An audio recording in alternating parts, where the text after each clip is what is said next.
Hello viewers, আসসালামু আলাইকুম। আজকে এমন একটা জায়গায় আসছি, সে জায়গাটা হলো সাভার নওয়াবাজার কাঠপট্টি। গেছে কই গাড়িওয়ালা?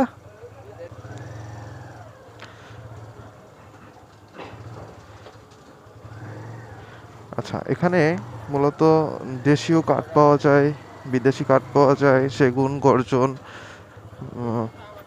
মেহগনি, রেন্ডি করাই, ঠিক আছে, বিভিন্ন ধরনের কাঠ পাওয়া যায় মূলত এই জায়গাটাতে। এটা হলো সাভার নওয়াবাজার কাঠপট্টি।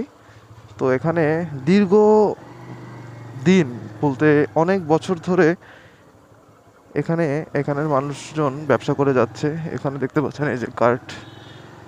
তো কাঠগুলো কোথা থেকে আসে, কিভাবে আসে, এই বিষয়গুলো আপনাদের কাছে তুলে ধরবো আজকের এই ভিডিওতে।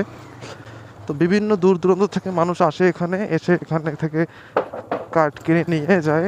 আবার আপনার এই কাঠ থেকে বিভিন্ন ধরনের ফার্নিচার তৈরি করা হয়। ফার্নিচার এইখানে মূলত একটা সব থেকে ভালো দিক হলো যে এখানে যখন পানি হয় অনেক, তো পানির সিজনগুলোতে পানির সিজনে নৌকা পাওয়া যায়।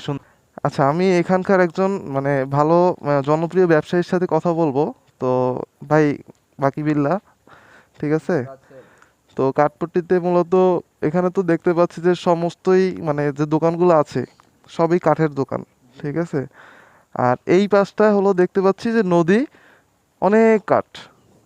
মানে এগুলো কোথা থেকে আনা নেওয়া করেন মূলত আপনারা? এখানে কাঠ আসে ভাই নেসারাবাদ সরকার থেকে। স্বরূপকাঠি থেকে? জি। আচ্ছা, আর নেসারাবাদ চিটাগাং স্বরূপকাঠি আমার এলাকা আছে, যাই হোক। আর চিটাগাং থেকে আসে চিটাগাং থেকে কি কাঠ আসে? লোহা কাঠ, সেকন, গামারি। লোহা, সেগুন, ঘামারি এগুলো আসে। আর এই যে এটা তো মেহগনি কাঠ। জি। আর এটা হলো যে আপনার চম্বল কাঠ। এগুলা মূলত এই এই এলাকায় মানে যারা ব্যবসা করে কত বছর ধরে ব্যবসা করতেছে?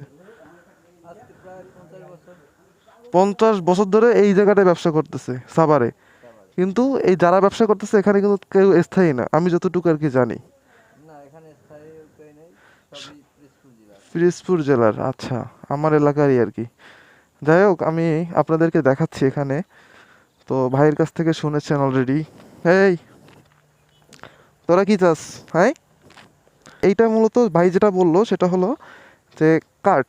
কাঠটা আসে কোথা থেকে? কাঠটা আসে আমাদের পিরোজপুর থেকে, পিরোজপুর স্বরূপকাঠি থেকে। তো অনেকেই স্বরূপকাঠির ভিডিও করে দেখি, স্বরূপকাঠি থেকে অনেক বড় স্বরূপ আমাদের স্বরূপকাঠি। তো অনেক বড় কাঠের আড়ত, ওখানে কাঠ মূলত এলাকা থেকে সংগ্রহ করে ওখানে সব আসলে স্বরূপকাঠি। এই, এই পুরোটা জুড়ে হলো কাঠ। তো কাঠটা মূলত আমি একটু আপনাদেরকে ডিটেলসে বলছি।